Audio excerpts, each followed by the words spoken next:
like to now call on Ambassador Evans and yield such time as he may consume.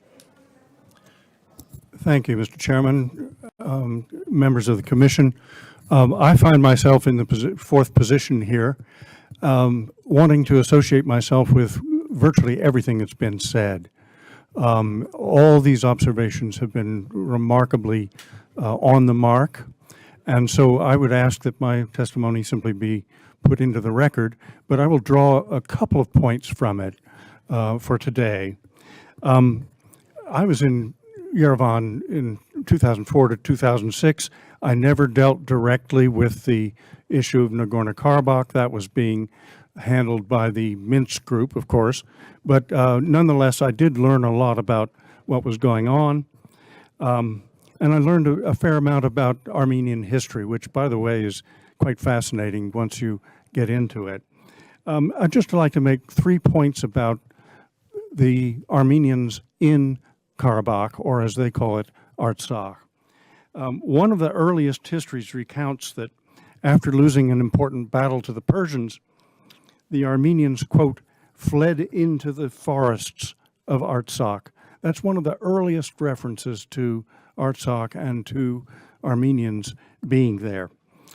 Second point, a well-known, well-respected German visitor to the Caucasus in the 1840s reported that the Armenians are, quote, most numerous in the province of Karabakh after Armenian proper, end quote. And the third point, you know, we may think poorly of the Bolsheviks, and particularly of Joseph Stalin and of many of their policies.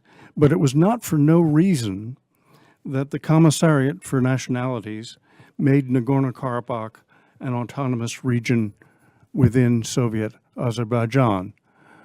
Stalin, of course, was from the Caucasus, and there were many of his colleagues who knew the area well, and they realized that this was a different kind of place and that it needed to have an autonomy, which is, of course, what it received in 1924. Now, there are lots of arguments about whether that was the right thing to do, but my point is simply that it was clear something had to be done because this place was special.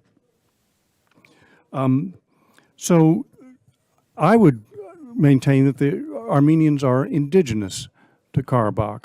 Now that claim can be disputed by academic people who draw very careful distinctions, but as was said here earlier, they do have a history in Karabakh. So whether they're completely indigenous or that they just have an important history there, I don't think it makes much difference. And it's not that we should treat indigenous people well and others badly. These people deserve to be treated with respect, whoever they are and whenever they got to Karabakh. Last week, our Supreme Court, I think, did something very, very noteworthy when it sided with the several indigenous tribes out west on the question of adoption of orphans. Now, orphans of indigenous families or background. Now, I'm not suggesting that the Armenians are in any way equivalent to the indigenous people in our out west, but the point is the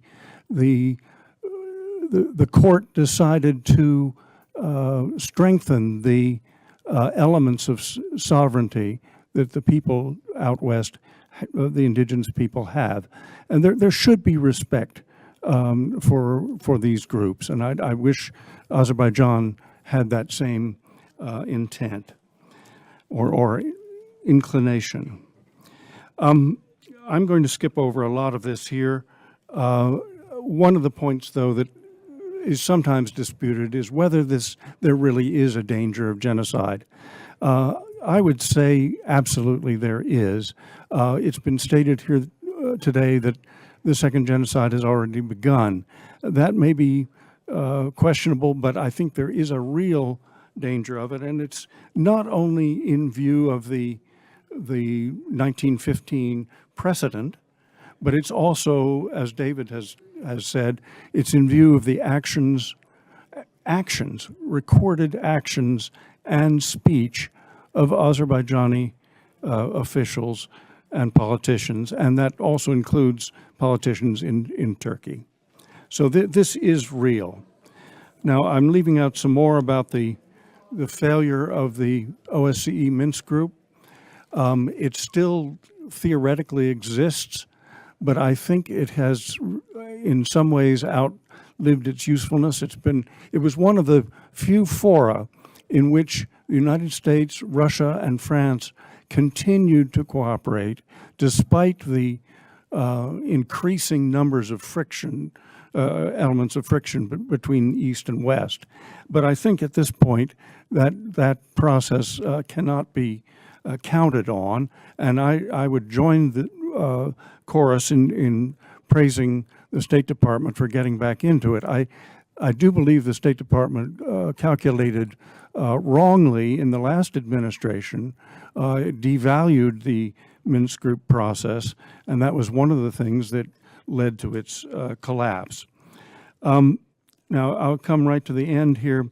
It seems to me that it's true that there needs to be ultimately a peace settlement, and that's for the people of Karabakh and the Azerbaijanis to work out themselves how they're going to manage to be neighbors in the future.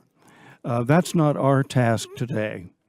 I think our task today is simply to consider how to preserve the lives of the Armenians in Karabakh in the face of a potentially genocidal threat.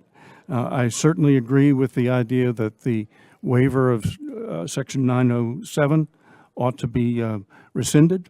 I think it should have been done at the same time as President Biden recognized the Armenian genocide.